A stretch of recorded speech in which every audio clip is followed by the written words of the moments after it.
नमस्कार, मैं हूं सुजाता चौहान और आज आप सभी का अपनी ऑनलाइन टीचिंग क्लासेस में एक बार फिर स्वागत करती हूं। आज जिस हिंदी कवि के बारे में हम बात करेंगे उनका नाम है रामधारी सिंह दिनकर।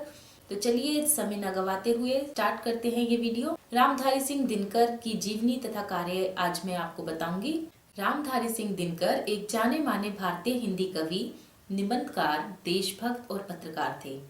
इन्हें हिंदी के आधुनिक कवियों में से एक माना जाता है। दिनकर जी को ओजस्वी कवियों में शीर्ष स्थान दिया जाता है।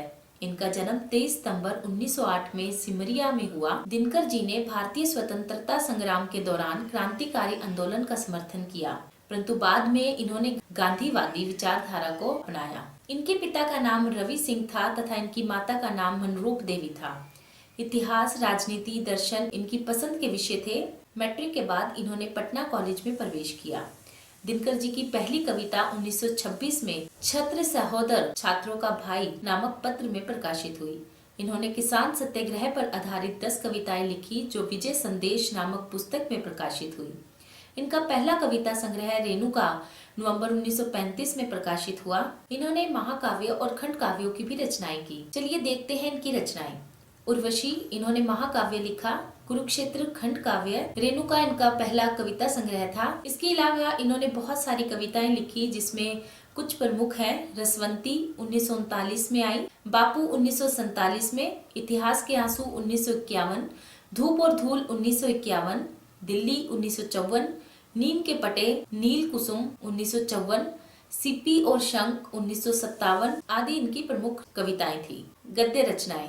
चित्तौड़ का साका 1945 में, अर्धनारीश्वर 1952, भारत की संस्कृति कहानी 1955 में आई, उजली आग 1956, वेणु वैन 1958, वट पीपल 1961, लोकदेव नेहरू 1965 में प्रकाशित हुआ, शुद्ध कविता की खोज 1966, वाह राम 1968। चलिए अब बात करते हैं भाषा शैली की। दिनकर जी की भाषा शुद्ध साहित्य खड़ी बोली है जिसमें सांस्कृतिक शब्दों की अधिकता रहती थी। इन्होंने अपनी रचनाओं में उर्दू तथा अंग्रेजी शब्दों का भी खूब प्रयोग किया।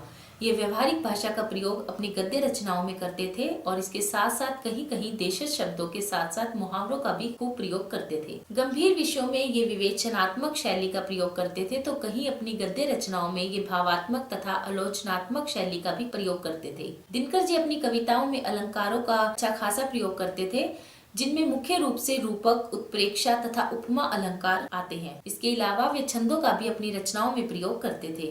इनकी रचनाएं देश प्रेम व राष्ट्रीयता की भावना से ओतप्रोत होती थी। अतः हम कह सकते हैं कि दिनकर जी एक बहुमुखी प्रतिभा संपन्न साहित्यकार होने के साथ साथ अपने युग के एक प्रतिनिधि कवि भी थे। तो आज के लिए बस इतना ही। आप सभी का धन्यवाद।